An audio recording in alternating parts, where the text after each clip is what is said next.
Hello everyone, welcome to Driving While Josh. I'm your host Josh, broadcasting live from our not-so-mobile Honda studios, sponsored by Civic. If you ever want to know just how fat you've gotten, have a beard for 10 years, and then shave it off for an interview, and then look at yourself in the camera and you're like, oh dear Lord, how did my face get 5 times bigger than it used to be? Well, it's motivation to lose weight, I guess. State of the Union is today, and I wanted to read an article that I thought was just very well done by Miss Stacey Lennox. She posted this a few days ago. And it's called, Democrats Will Try to Retcon Their Response to COVID-19 with a New Narrative. Don't Let Them. And she has some great points. And she says it better than probably I could, so I'm just going to read it and add a little flavor of my own. She says, the polling firm that proudly served Joe Biden in 2020 has some advice for Democrats. Impact Research wrote a memo which is circulating on Capitol Hill alerting Democrats that no one likes their policies regarding COVID-19. Prepare for the most comprehensive attempt to retcon the last 2 years we have seen, as Democrats now understand that their political fate depends on embracing reality. Impact Research is advocating for Democrats to declare that their leadership has defeated the threat from COVID-19 and claim the win. The title of the memo is Taking the Win Over COVID-19. Here's a little clip. For 2 years, that necessitated lockdowns, travel bans, school closures, mask mandates, and nearly 1 million deaths, nearly every American finally has the tools to protect themselves from the virus. It's time for Democrats to take credit for ending the COVID crisis phase of the COVID war. And the phrasing COVID crisis phase frightens me a little bit. Point to important victories like vaccine distribution and providing economic stability to Americans, and fully enter the rebuilding phase that comes after any war. Because we've fought this war for 2 years, and now we're on a new war in Kyiv. It's Kiev. Kiev, I say. There was no war. There were artificial economic and education shutdowns that many public health officials objected to from early in the pandemic. Once it became clear that the virus was a serious threat to people over the age of 65 who had other health issues and not the younger, healthier populations, thousands of health experts, researchers, and clinicians signed on the Great Barrington Declaration in October 2020. The document provided clear guidance to get low-risk younger adults back to work and children back to school. At the same time, it called for creativity and local action to protect the vulnerable until treatment for vaccines became available. Dr. Francis Collins and Dr. Anthony Fauci actively sought to discredit these ideas and maintain harsh restrictions. Vulnerable and elderly Americans died by the hundreds of thousands anyway. Thank you, Mr. Cuomo. The memo from Impact goes on from the introduction to take several strategic suggestions. The first is to declare the crisis phase of COVID over and push for feeling and acting more normal. To support this idea, the consultants assert Democrats have a tremendous opportunity to claim an incredible historic success. They vaccinated hundreds of millions of people, prevented the economy from going into free fall, kept small businesses from going under, and got people back to work safely. Almost none of this is true. While hundreds of millions may have received vaccines, that achievement and the person leading the distribution began under who? The evil orange man, the Twitter terror, President Donald Trump. General Gus Perna was one of the few Trump administration holdovers, and he led the planning and distribution of vaccines under both presidents. And no one would have been vaccinated at all without Operation Warp Speed, which was vaccinating 1 million Americans a day before Inauguration Day. The economic recovery was tied to state policies more than anything else. States that opened earlier, largely under Republican governors, drove the recovery. Over 200,000 more businesses closed in the first year of the pandemic than historically shuttered per year. These percentages are worse in Democrat-run cities and states where crime is up, closures persist, and restrictions are cyclical. New business openings have been reduced by 40% from the pre-pandemic levels in California. And the state lost 40,000 small businesses forever as of June 2021. New York City was down 500,000 jobs from 2019. The white-collar workplaces remained empty, with remote work enduring as the new normal. Further, even Bill Gates has said that the real hero of COVID-19 is COVID-19.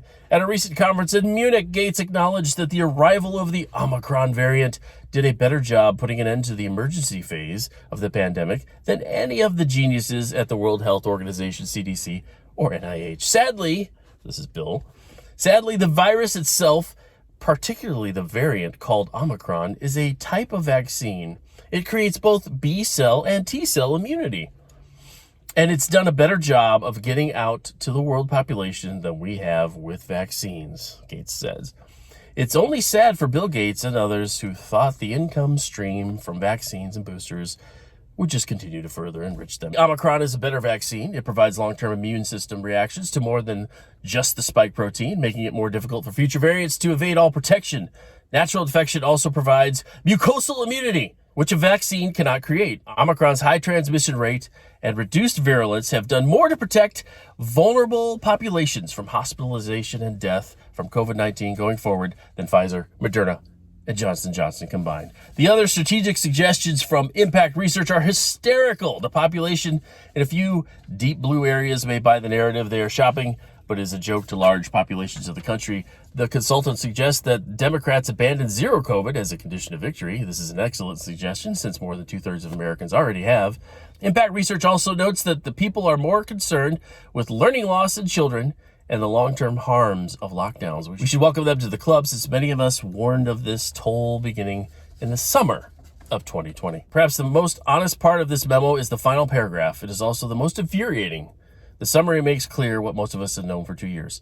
Stop talking about restrictions and the unknown future ahead. If we focus on how bad things still are and how much worse they could get, we set Democrats up as failures, unable to navigate us through this. When 99% of Americans can get vaccinated, we cause more harm than we prevent with voters by going into our third year talking about restrictions. Crazy thought. And if Democrats continue to hold a posture that prioritizes COVID precautions over learning how to live in a world where COVID exists, but does not dominate, they risk paying dearly for it in November. So there you go. It's always been about elections. Control. The COVID response was always about politics and not public health. The only reason Democrats are caving on their authoritarian restrictions in perpetuity strategy is that most Americans are done. Look at what happened in Canada.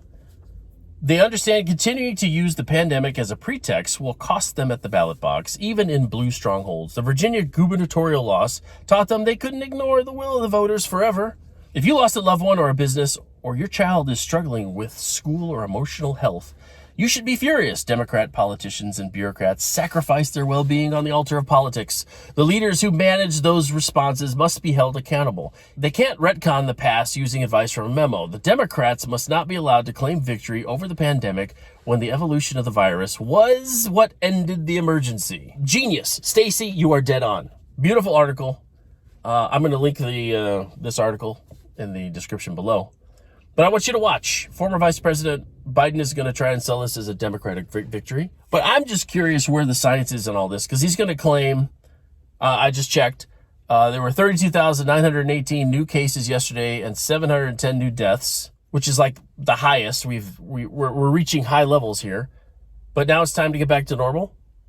We have more active cases now than we did in the past 2 years. But we're now done? Because people are tired of it, because it doesn't poll well.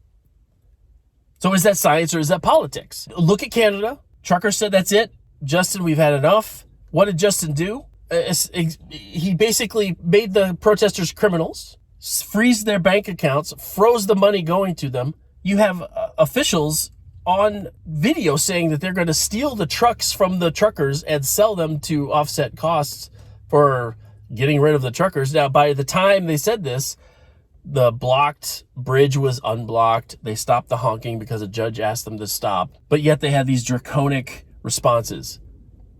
Why? Well, I'll tell you why. We got a war going on in Kyiv. That's Kiev. And what's Canada doing while everybody's distracted with the Ukraine and Putin, the evil Putin? Well, they're going to introduce digital ID. What does that mean, Josh? Well, like many have been saying, this whole COVID stuff was all about control. It was never about the science. If you doubt that, look at what's happening right now. Numbers are at an all-time high for cases, deaths, active cases. Yet they're bringing back restrictions. Is that science or is that politics? Why did we have super restrictive stuff going on when there were very few cases, very few deaths? Why? Politics. Think of how they just have excoriated DeSantis over the last 2 years. I mean, he's the devil incarnate, right? He opened his state up. He unmasked his children.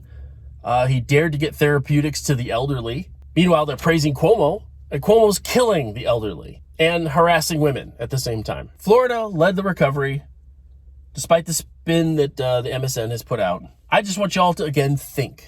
Think about what's going on. Look, observe, listen. So just be mindful of these things if you watch the State of the Union tonight, okay? See what they say compared to what has actually happened over the last 2 years, okay? Red states, red governors have been crucified by the media for stuff that now the CDC is saying, oh, yeah, you know what? Actually, it's probably okay to do that. You know, it's politics. It's not science. Where's Fauci? Putin shows up, Fauci disappears? What's going on? Anyway, that concludes this episode of Driving Wild Josh. Until next time, take care.